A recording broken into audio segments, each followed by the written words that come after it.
So good afternoon, everyone, and welcome to this hybrid event on next steps on the Plastic Pollution Treaty. This event is co-hosted by TESS, the Global Governance Centre at the Graduate Institute, and the Geneva Environment Network, in cooperation with the governments of Barbados, Ecuador, Switzerland, and the United Kingdom. And I'd like to thank them all first for their collaboration. Should also note that this event is part of a wider series called the Beat Plastic Pollution Dialogues that's coordinated by the Geneva Environment Network. And it's a really fantastic example of the power of collaboration among governments, IGOs, and stakeholder groups. I'd also like to thank my fantastic colleagues at the Geneva Trade Platform for their help in making today's event possible and professional. Thank you very much. So we're also delighted that so many of you are here in person at the Institute. We have more than 200 people joining us online over the course of the afternoon. So you have to imagine that you're here in person as part of a much wider audience that you can't see. And we're also great. It's also great to see we'll have a good number of our speakers here in person as well, but many will be on the screen as well. So I think it's fair to say that this hybrid approach is here to stay. A great advantage, though, is that we can manage to bring people into our discussion from Geneva. So one of the most striking things about the plastic pollution issue is the energy, the motivation, and the vision of those who worked across the world to put this issue on the global agenda and to achieve the really historic resolution last month in UNEP to launch negotiations on a legally binding international instrument on plastic pollution. So I know that many of you on the call today and in this audience are those who are really responsible for generating that momentum and ambition.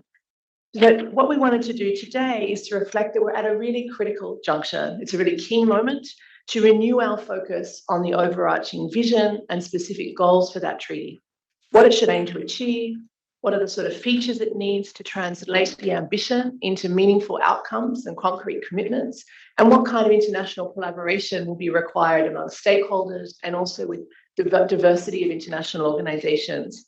So the key thing you've noticed about our agenda today is that it's ambitious. It's ambitious in the sense that we're going to try and tackle some of the big issues around vision, priorities, specific goals and elements the treaty needs to have. And it's also ambitious because we have a lot of speakers in a very limited period of time. So that makes me feel that I should be very swift. A disadvantage of us having so many speakers is we won't have a lot of time for Q&A today.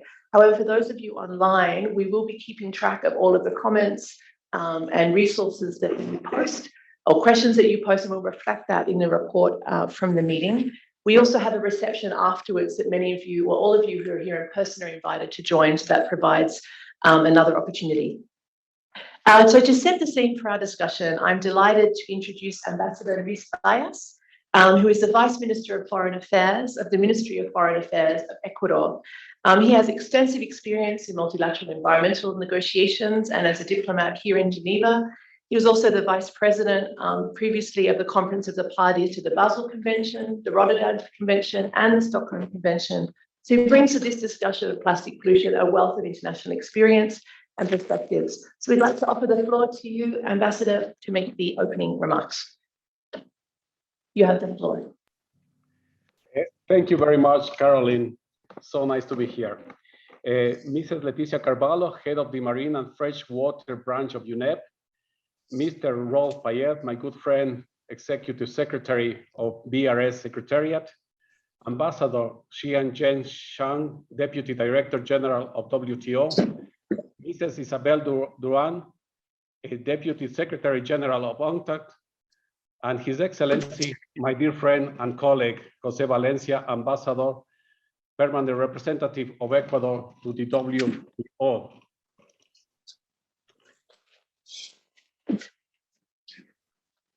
Let me begin by thanking the Forum of Trade, Environment, and SDGs TESS, the Global Governance Center at the Graduate Institute, and the Geneva Environment Network for hosting this discussion today on the next steps for the Plastic Pollution Treaty to build common visions and identify clear priorities for commitments and actions. I want to also commend the leadership and consistent determination of all governments, UNEP, international organizations, and all stakeholders committed to this task.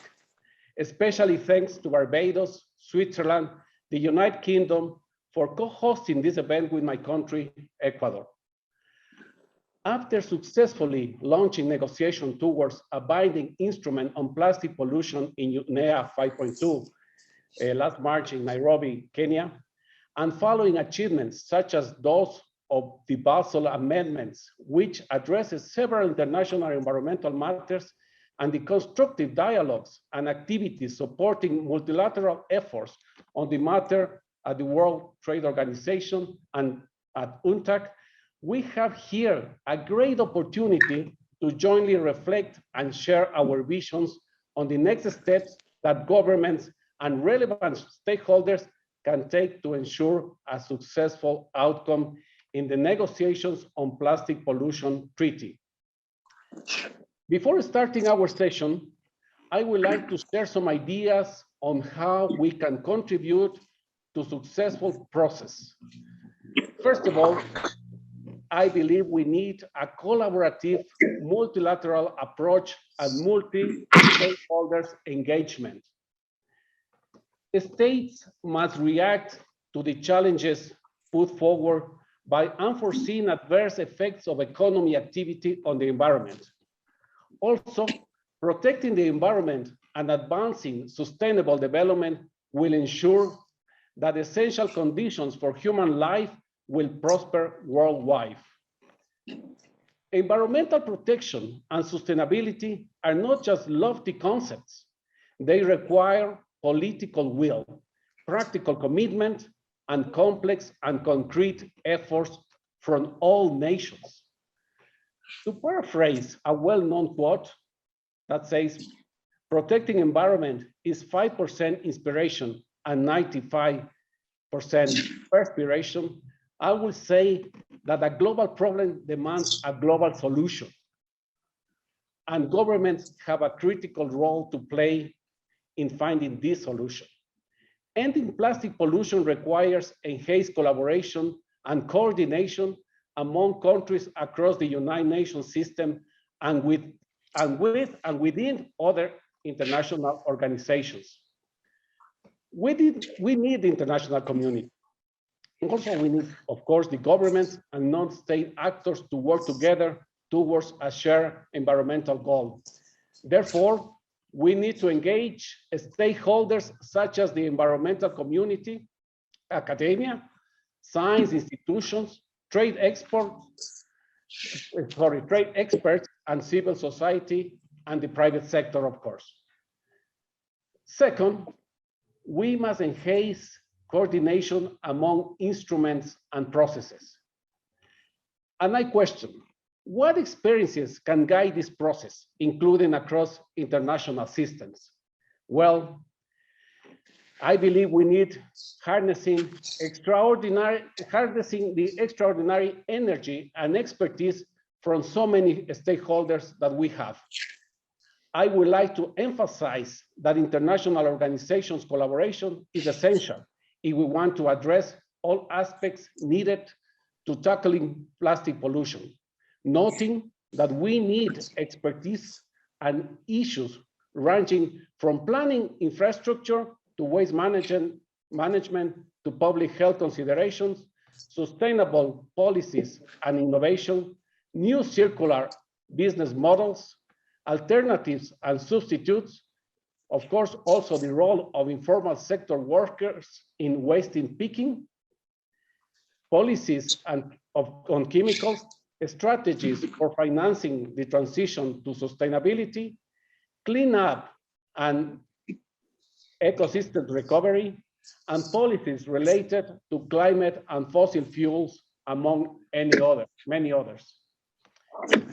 Also, we should learn from our successful experience, laying the ground today to galvanize cooperation. Geneva is the home of a rich and diverse network that can contribute with expertise and will to this process. The Basel, Rotterdam, and Stockholm Convention have successfully addressed several environmental matters in the international field. Also, this is the case for the WHO and the health-related aspects of this problem.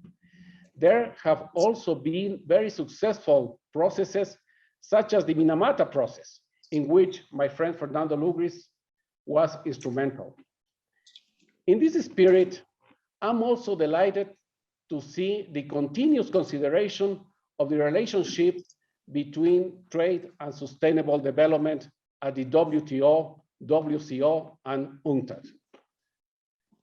Solid work on trade and plastic pollution, the circular economy of plastics, etc., will definitely contribute to the INC process. Furthermore, we need to have national and regional perspectives on the matter. Addressing plastic pollution will eventually require opening various lines of actions and efforts across diverse domestic realities and challenges. Right now, we all agree that most governments share the commitment to work on plastic pollution based on a whole life cycle approach, including tackling marine litter and microplastic pollution.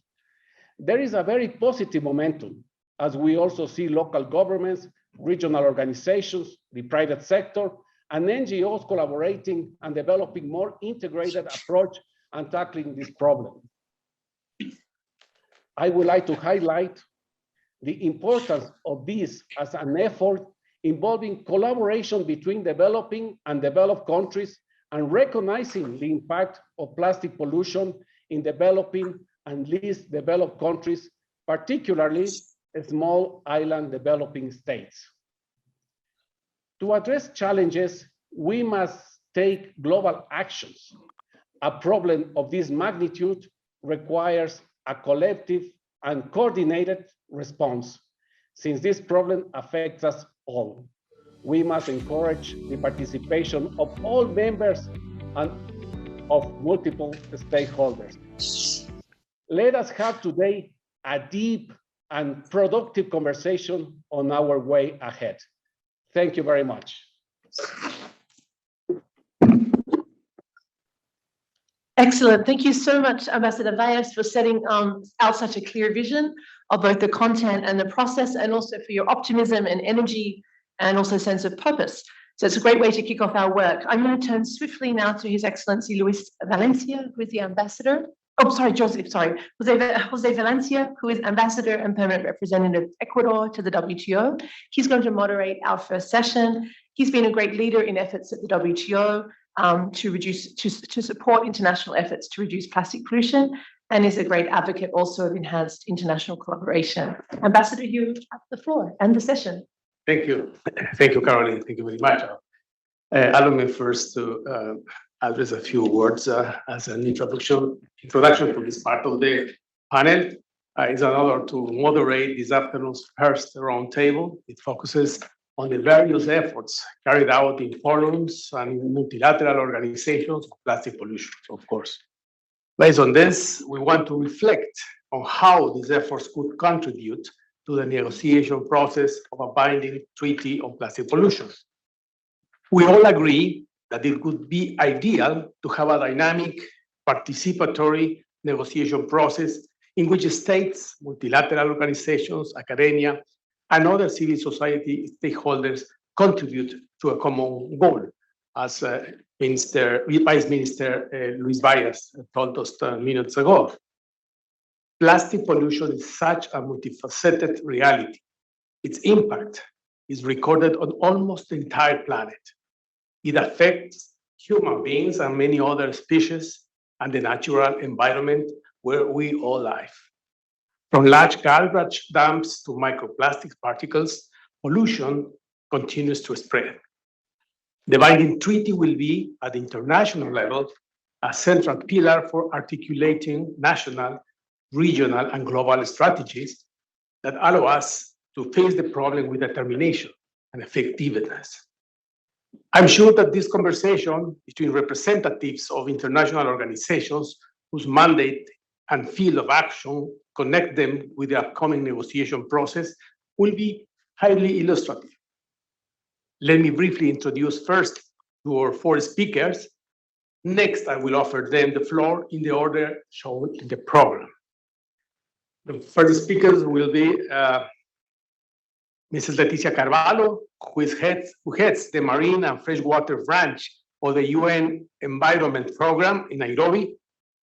Previously, she worked at the Brazilian Ministry of Environment, and she has a background in marine biology and sustainable development.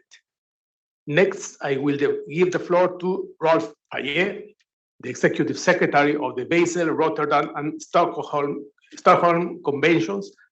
He is a renowned international policy expert, researcher, and speaker on environment, climate, and island issues. He has the former Minister of Environment and Energy in the cabinet of Seychelles. In the third place, I will give the floor to His Excellency Ambassador Zhang. He's Deputy Director General of the World Trade Organization, has an extensive career in international trade, serving as Vice Minister in the Ministry of Commerce of China, and until recently as China's permanent representative to the World Trade Organization. Early on, he has supported work on plastics pollution on the role on trade. And our final speaker will be Mrs. Isabelle Durant, the Deputy Secretary General of UNCTAD. She's a former Vice Prime Minister and Senator of Belgium, as well as Vice President of the European Parliament. She has been advocating to make international trade more inclusive and greener, and supported that cooperation on trade can play a big role in tackling plastics pollution. So, with this brief introduction of the CVs of our speakers, I will start now giving the floor, as I said, to our first speaker, Mrs. Leticia Carvalho from UNEP. Please, you have the floor. Thank you very much, Ambassador. I hope you can hear me well. And thank you very much, Vice Minister Luis Vayas and Carolyn and all friends of the Geneva Environment Network. I have a couple of slides because I'm just speaking with you and addressing you a few days after the announcement of date and venue of the very expected, let's see, INC preparatory meeting, OAWG meeting for our intergovernmental committee that hopefully will still take place this year in order to start discussions to build the legally binding instrument to end plastic pollution. So next slide, please. I hope this can help you to retain a little bit the information, but I'm thrilled to be here with you today. Please take a look. It's a glimpse of the extremely powerful moment when the decision to develop the INC was taken earlier this year in Nairobi during UNEP 5.2. Next slide, please. I'm sure that this image is in the heads and in the minds and the hearts of many of you. So a quick overview about the resolution, because I think this will be instrumental for you in moving forward before I go and speak about what UNEP is dreaming about this initiative. But the resolution calls for the development of an international legally binding instrument to end plastic pollution. And in order to do so, UNEP and the executive director are requested to convene an intergovernmental negotiating committee. We are all called INC as per the nickname. This work has to start during the second half of 2022. And also has to convene a multi-stakeholder forum that has to go along side by side with the INC1, and hopefully will continue in the journey and the trajectory array ahead. And this enterprise, it's quite challenging and has to come to an end in a very positive and ambitious way by the end of 2024. So UNEP is now, as I just mentioned in my initial remarks, moving to the dates of 29 May to convene a session, an informal session that can bring all different stakeholders together in Senegal, Dakar, and then followed by 3rd May, 31st May, and 1st June, where the official meeting of the OAWG will take place to prepare the work for the INC. Next slide, please. So what this instrument is mandated to articulate, and first a top priority is to promote sustainable production and consumption of plastics, including three very important elements: product design, environmentally sound waste management, and really promising resource efficiency and circular economy approaches to be an intrinsic part of this articulation. Technical capacity and means of implementation, of course, and adequate and predictable finance also to assist the ones and leave no one behind, the ones that need and leave no one behind in this trajectory. Also a strong articulation on data monitoring, reporting, and means to keep effectiveness and compliance up to date. Of course, the national action plans and the national action is an essential element in this whole construction in order to build collective action, let's say, global level. All of this has to be based in a very strong scientific and socio-economic, let's see, assessment and information. And of course, as was mentioned already for both of my previous speakers, multi-stakeholder engagement and cooperation in all levels will be required in order to succeed. Next slide. So what is the INC still to consider it? And of course, we will have a mix and a myriad of obligations, measures, targets with a mix of voluntary approaches. This means, and this sentence in the resolution has to be interpreted as really the vessel for global and all levels action. So everybody will be requested and all hands on deck in order to deliver what is the ambitious and perhaps really never tried before outcome for this agreement that articulates the ubiquitous element of plastics in our economies and in our environment. A financial mechanism, a finance mechanism that can support at the level of the ambition will be absolutely critical. Natural circumstances to be considered and further articulated in a way that can commit and deliver the global outcome desired. And of course, again, as I mentioned, the scientific and social and economic information and best practices included. Next slide, please. So, but the resolution is not only about the INC, and this is very important to state it here. The previous actions already stated during the previous UNEP resolutions since 2014, all the global action taken at voluntary basis for so many different players in this landscape are required to be continued, to be strengthened, to be enhanced. And this tackles all the aspects of the global future global agreement. And we envisage the global partnership that started with marine litter to be really elevated to a global plastic partnership that can bring together all this constituency. And of course, member states, but not only member states, all the ones already taking action are required to continue and advance in these actions in order to deliver sustainable consumption and production, to really reinforce circular economy approaches, to develop action plans, and to promote environmentally sound management of waste management, considering the national circumstances.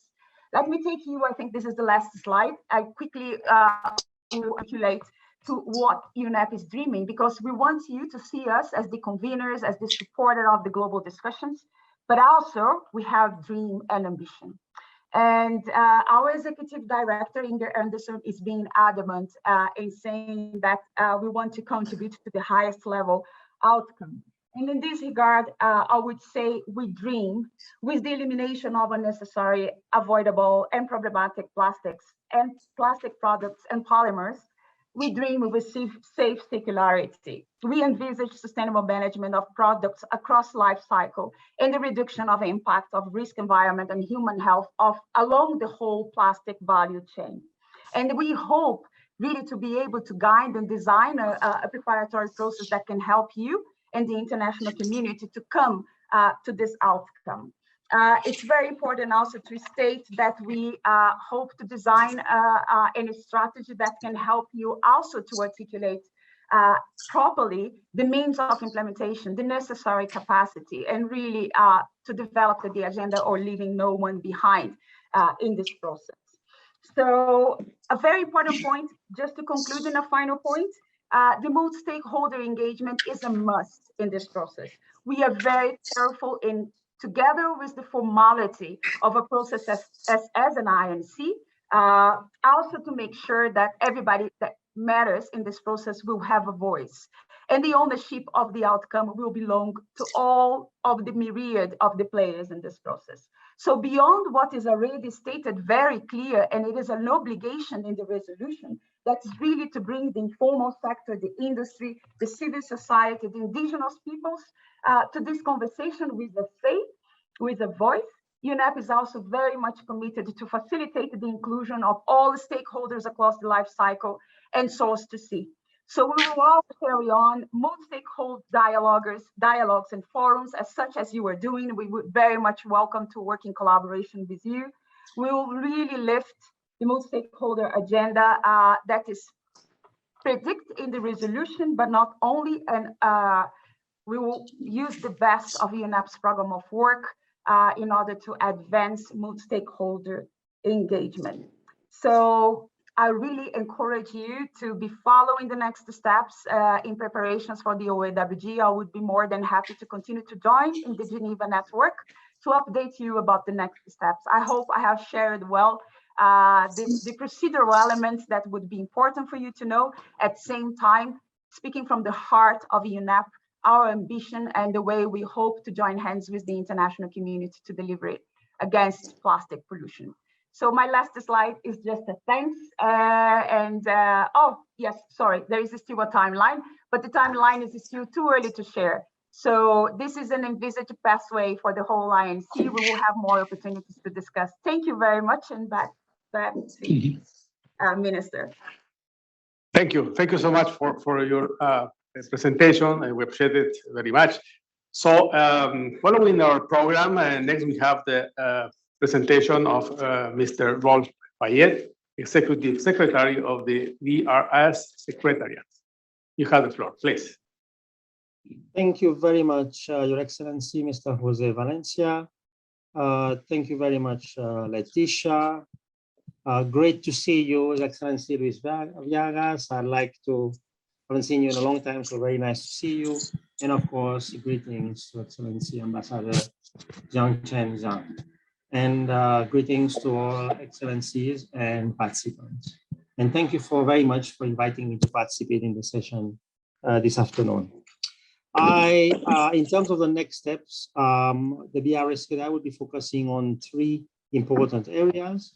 The first one, of course, is the ongoing work of the three conventions, in particular the Basel Convention. As you know, 2019, there was the decision on the amendments to the plastics in the annexes, and of course, another number of activities arise from this, which the Secretariat was given the mandate to, and also we launched the Plastic Waste Partnerships, which is moving and supporting countries in implementation at the institutional level, but also the technical level in addressing plastic. So this work will continue. And in fact, it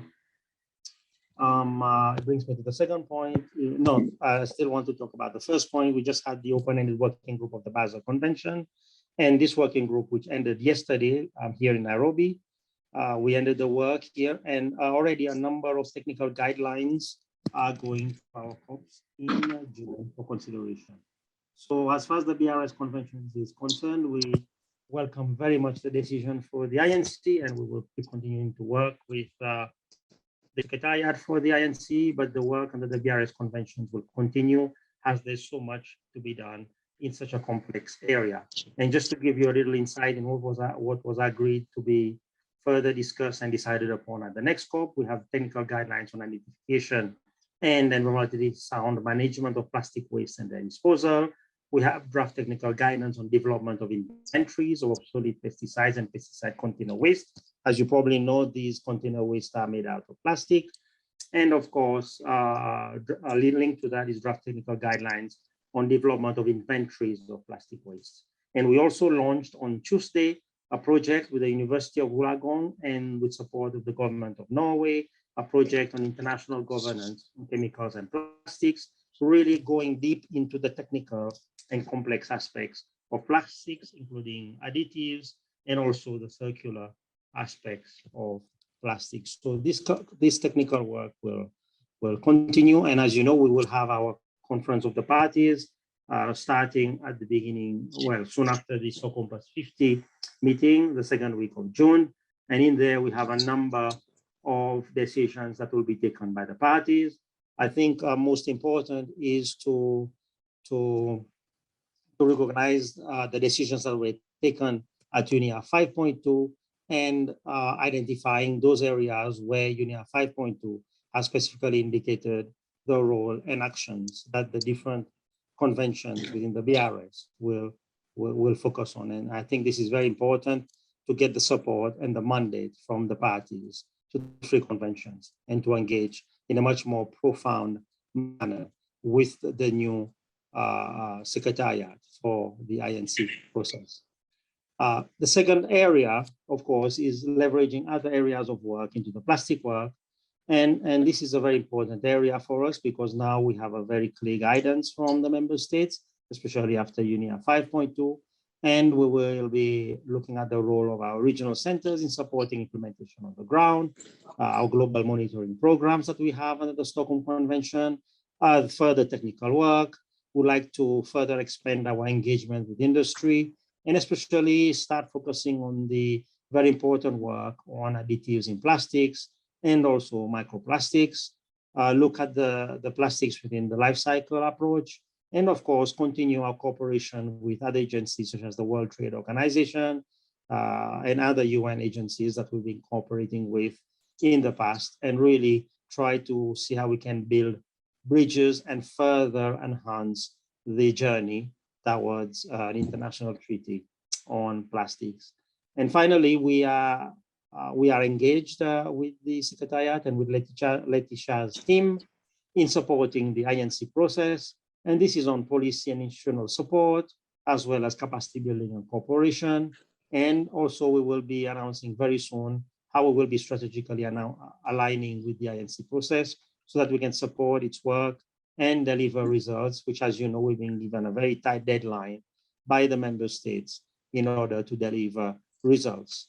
And I will just finish off saying that we are currently now in the planning stage, having a lot of discussions with numerous partners, including the United Nations Environment Programme, to see how we can best support the process. So, Mr. Chair, Your Excellency, thank you very much. Thank you also, Mr. Payet, for his intervention. Very interesting to see the parallels and the background that he is contributing in order to make this connection between the three conventions and the new convention that's going to be negotiated in the future. Now it's a pleasure to give the floor to Ambassador Xiangchen, Deputy Director General of World Trade Organization. You have the floor, sir. Thank you, José, and thank you, Carolyn, for inviting me to attend this forum. I'm very pleased to see the dynamic between trade and environment. In the past, it's a sensitive issue, especially in the World Trade Organization. I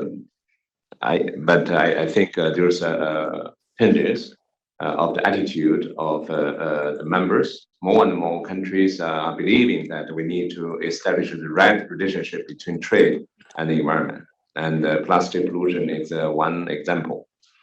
This issue is my preferred topic. Before I took the position of DDG of WTO, I was the ambassador of China in the mission, and I was involved in the initiation of the informal dialogue of plastic pollution. And why we have this initiative together with developing countries like Fiji, like Ecuador, like Morocco, and Sri Lanka, because we witness the negative impact of plastic pollution in those countries, and also witness the effort they made to mitigate the negative impact. And they introduce their own measures. Some measures are trade-related measures. For example, the measures against the single-use plastic products. So we assume that this global issue needs a global solution. WTO should play its part. That's the reason why we would like to initiate the informal dialogue. But it's always difficult to start an initiation at the beginning. I still remember 2 years ago, we would like to organize a session in the WTO public forum. but it's difficult for us to put our session in the agenda of the public forum. We fail to do that. Thanks to Carolyn and Graduate Institute, we organized a set event here in the Graduate Institute on plastic pollution. We invite some experts to make presentation. Carolyn also shared her analytical research, the ambassador from Switzerland and other countries made the presentation. So we start this informal dialogue, and we organize a conference on plastic pollution in the formal DG, Azevedo, and the DDG and Rolph participate. And then we make progress gradually on the discussion. And now we have a very ambitious ministerial statement last December to cite an objective for the informal dialogue on plastic pollution. And there's another exciting good news that UNEP reached an agreement to launch the negotiation within 2 years. I think it is historical moment for the issue of plastic pollution. We need the two process, the UNEP process and WTO informal dialogue merged together. So I'm very excited about this historical achievement. And there's another good news I want to share with you, that for the WTO informal dialogue, this initiative was launched by a group of developing countries. Now there are 6 coordinators, 5 of them are from developing countries, including my friend Ambassador José Valencia.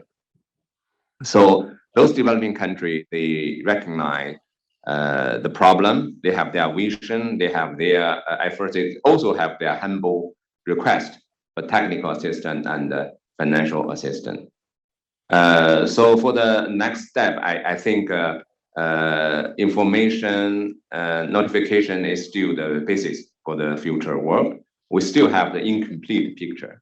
So we need to involve more stakeholders into this process, and to get more information from different countries, from different agencies. I think in this regard, the IDP have a lot of work to do. And the second, I think we still need to do more outreach. Now we have 70 members, just half of the WTO members. There's still a gap from the 70 to the critical mass. We need to encourage more countries, especially the developing ones, participate. And we also need to involve, the government agency responsible for the environment to participate this process. Last but not least, I think we need to establish cooperation with the UNEP negotiation process. The resolution of UNEP didn't mention specifically of trade, but it covers the full life cycle of plastic. So we assume that trade should play some role in the negotiation, and we need to make our own contribution. So I think it's up to José and his colleague to discuss how to establish this relationship between the process and finally to reach a global solution and to deal with this plastic pollution. From the perspective of WTO Secretariat, of course, we will do what we can to support this process, and within our capability to give some technical assistance to the developing countries, especially the small island countries. So I stop here. Thank you again, José.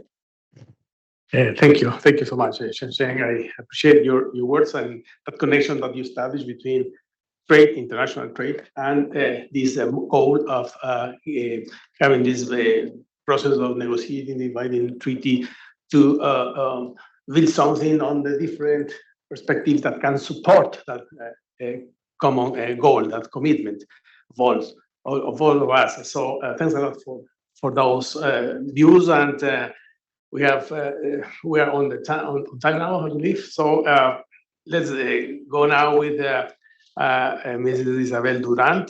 She's the Deputy Secretary General of UNCTAD, a very good friend and very much committed to the environment, goals. Thank you, Isabelle. You have the floor, please. Okay, you are hearing me? You are hearing me well? It's okay? Okay. Good, good.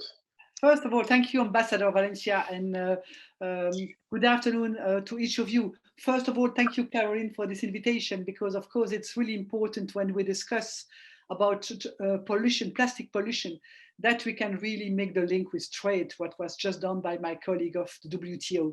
So first of all, I would like just to mention two issues, maybe for those who are not very familiar with the plastic pollution issue, that 75% of plastic material produced becomes waste. So 75% of the plastic produced become waste. That is really important to know. And we know that plastic is found in almost all the value chain today.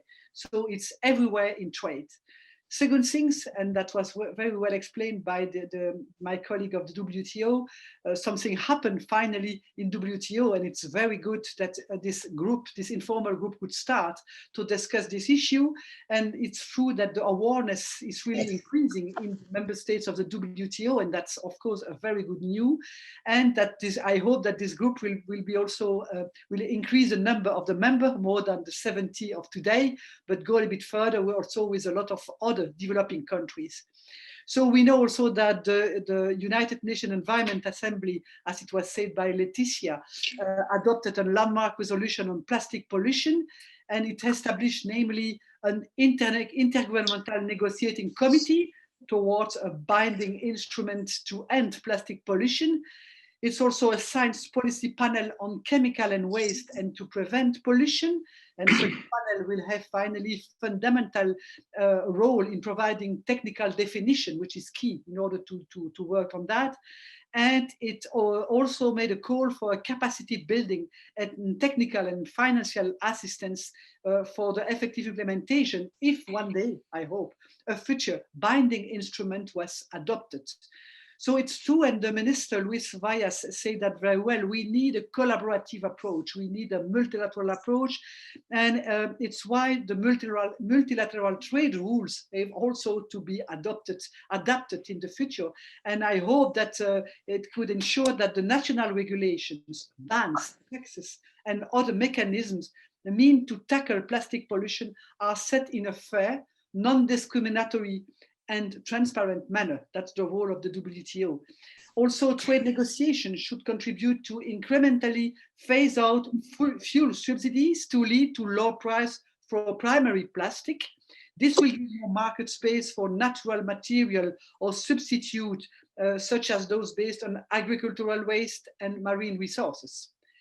We have also to work on tariff lines, which should be defined and expanded, so countries can act and then via tariff and non-tariff measure, facilitating trade of substitute materials and products and disincentivizing trade of single-use plastic. And finally, changing material will not be enough, for sure. In order to promote overall reduction in resource use, country needs to reduce overall plastic usage. This requires environmental services liberalization, minimum regulatory harmonization at the environmental services, but also at national level, and investment facilitation in solid waste management and recycling. So a particularly important aspect of the trade discussion seeking to tackle plastic pollution has been the key role of developing countries and of emerging partnership with industrialized one in finding win-win solution. So UNCTAD, and that's the role that we would like to play in this big issue, is first of all to support negotiations towards a binding agreement by 2024 through several actions. First, we are supporting actively the WTO informal dialogue on plastics, which now has 70 members, and I hope that it will be more in the near future. We provide analysis on material substitutes and alternatives and their applicability in developing countries. And we can draw on our extensive analysis on trade policy tools, including related to single-use plastics. We are also developing a plastics trade database, which allows countries to measure flows and identify specific pollution mitigation challenges faced by their economies. And in fact, It is the first ever plastic life cycle trade database. Preliminary data shows that plastics trade was at least 40% higher than previously thought. It also indicates areas where market exists for countries that can make alternatives. We also in UNCTAD analyze regulatory trends in WTO notifications on trade related to environmental measures. We also assess impact of marine litter and plastic pollution, as well as identify possible policy recommendation at the United Nations Ocean Forum on trade-related aspects of SDG 14. And the 4th edition is currently taking place now. We are also conducting studies on green finance for transition and transformation in high carbon areas of the economy, including examining the financing of plastic and plastic alternatives. And finally, we draw on our work of the Sustainable Manufacturing and Environmental Pollution Program, which sponsors then plastic pollution mitigation programs in sub-Saharan Africa and South Asia. Similar to what happens in the climate change debate, in the plastic pollution front, a lack of effective action will only produce losers regardless of the level of development. In the today's complex geopolitical world, with multiple health and environmental challenges, win-win is the only way to win. So we need prosperity for all. We also need sustainability to all. So that's what we would like to do in UNCTAD to support all this negotiating process. Thank you. Thank you very much, Deputy Secretary General. Let me share your words. I have to commend UNCTAD. Its job on the plastics pollution is really a great one. They have a number of studies, analyses with regard to the plastics pollution as such, but also about possible solutions in different environments, in different regions of the world with regard to different countries. And certainly they have also this connection with trade, the IDP, the initiative for plastics, plastic pollution, against plastic pollution is certainly one of the main initiatives, I should say, that is now taking place at WTO. And certainly the same dynamics of working together countries in order to find these common goals in a very active way in a specific organization, in this case the WTO, could be replicated also in UNCTAD and another organization. So that could be possible, probably a way to promote that collaboration, that cooperation, that interaction that we want to foster in the whole community towards a common goal, a common challenge. So we have not much time here. Carolyn and distinguished members of this panel, I appreciate very much attention, also the audience here in this floor, and also, of course, all the people that is connected towards the system. I don't know if Zoom is special, but thank you so much for this. I'll give you back the floor, Carolyn. Great. Thank you very much, Ambassador Valencia, and thank you for chairing an excellent opening panel. I think we achieved our goal of understanding the state of play, hearing about some next steps from some of the key organizations in this space. Of course, there are other international organizations active on this issue as well. And I think one of the really extraordinary things we've heard, if you look back, if you were to read about international environmental law 20 years ago, you would never have heard such an emphasis on collaboration and respect for collaboration with stakeholders and with a range of international actors in the system that we really need. I think the Secretariat General of the UN had said all hands on deck on this issue, and I think we're really on that path. Now, I have already falling behind on my own ambition for getting so many speakers through this afternoon's event. So I can see my colleagues are saying we're already running into our next panel. So what we'll do is we'll take a break for 5 minutes for those of you in the room, and then we will come back, and those online will be back in exactly 5 minutes, and we'll get started with session 2. So thank you so much for your time.